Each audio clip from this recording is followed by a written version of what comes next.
हमारी लेकिन एक मीटिंग में चीज़ सिर्फ मिर्ज़ा इतनी साहब बात और बता डिस्कस दें, हुई। एक बड़ा इंपॉर्टेंट क्वेश्चन मार्क मेरे सामने आता है हमें। मैंने आपकी बजाते खुद पर्सनली भी आपकी काफ़ी ब्रीफिंग्स अटेंड की थी जब ये हुंडी और हवाले वाले शहबाज शरीफ के केसेस सामने आए थे, तो आप बड़े कॉन्फिडेंट थे। और दूसरी तरफ आसिफ जरदारी साहब के वो जो फेक अकाउंट्स वाली कहानी थी, मैंने बड़ी डिटेल्ड रिपोर्ट थी बशीर मेमन साहब की, और मैं बड़ा कन्विंस था आपकी उस ब्रीफिंग से कि बड़ी जानदार रिपोर्ट है। दोनों में पेशरफ्त हुई क्यों नहीं? ये आपकी नाकामी है या किसकी ये नाकामी है? देखिए, दो चीजें हैं। पहली तो बात है कि बिल्कुल जो केसेस के अंदर ब्रीफिंग देना है वो तो एक केसेस के ऊपर उसके हकायक क्या है वो ही उजागर करने की बात है।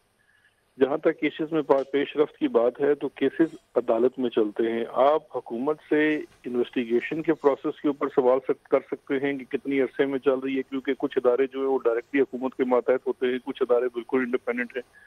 लेकिन एक दफा जब चलान अदालत में दाखिल कर दिया जाता है, तारीख कब पड़ती है वो प्रोसिक्यूशन फैसला नहीं कर सकती, वो अदालत में फैसला करना है। अब हमारी देखिए, इसमें तो हुकूमत की तरफ से या जो इदारे हैं उनकी तरफ से तो डे टू डे हेयरिंग की भी एप्लीकेशन जारी है। कानून भी ये कहता है कि डे टू डे हेयरिंग होनी चाहिए। लेकिन सवालिया निशान ये है कि फिर दो दो और तीन तीन हफ्तों की तारीखें क्यों पड़ती हैं। और फिर दूसरा एक ये प्रॉब्लम आप ये है कि अदालत से हमारे क्वेश्चन कर रहे हैं सर कि 2-3 हफ्तों की तारीख क्यों पड़ रही? देखिए, ये क्वेश्चन सिर्फ शहजाद अकबर अदालत से शहबाज शरीफ या नवाज शरीफ के केसेस के अंदर नहीं कर रहा। ये पाकिस्तान का हर शहरी कर रहा है कि एक एक मुकदमा 10-10 साल क्यों चलता है। उस निज़ाम में भी तो तब्दीली की बात है, और वज़ीर आज़म साहब का इससे बहुत ज़्यादा कंसर्न है। आज भी लॉ मिनिस्ट्री की एक बड़ी तवील इसके ऊपर नशिस्त हुई है प्राइम मिनिस्टर के साथ, जहां उन्होंने इसी निज़ाम को बेहतरी लाने के लिए एक प्रपोजल पेश किया है, जो कि कैबिनेट से पास होने के लिए अगले हफ्ते लाया जा रहा है। तो ये वो उसमें निज़ाम में क्या जो करेंगे सर? देखिए, उसमें जो क्रिमिनल प्रोसीजर कोड है, पाकिस्तान पीनल कोड है, कानून शहादत है, उसके अंदर कुछ तब्दीलियां लाई जा रही सर हैं सीआरपीसी रिफॉर्म कि में 4 साल से सुन रहा हूँ, और मैंने फ़रोग नसीम साहब से शायद पहले इंटरव्यू में कहा था कि सबसे पहला नेकी का काम होगा अगर आप कर दें। 4 साल गुजर गए, नहीं हुआ। जी ए, बिल्कुल, उसमें आपकी बात दुरुस्त है। लेकिन उसमें असल में देखिए, ये 200 साल के बाद आप निज़ाम बेहतर करने जा रहे हैं। उसमें कंसल्टेशन का प्रोसेस है, जुडिशरी से कंसल्टेशन हुई है, बार्स के साथ कंसल्टेशन हुई है, सिविल सोसाइटी के साथ कंसल्टेशन हुई है, वो पूरा ड्राफ्टिंग का अमल हुआ है।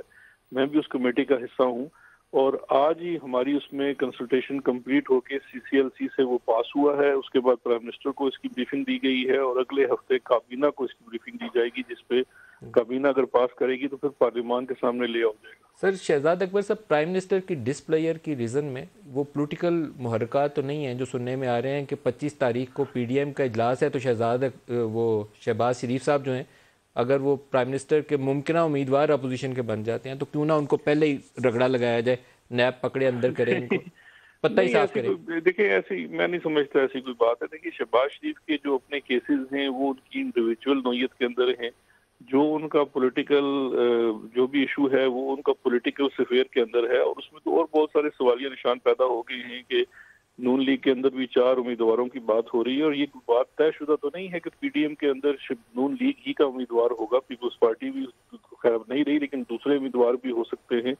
और क्या पीडीएम एक ऐसे उम्मीदवार के ऊपर चलेगी जिसके ऊपर 2 मनी लॉन्ड्रिंग के बड़े केसेस इस वक्त ट्रायल की सूरत में है।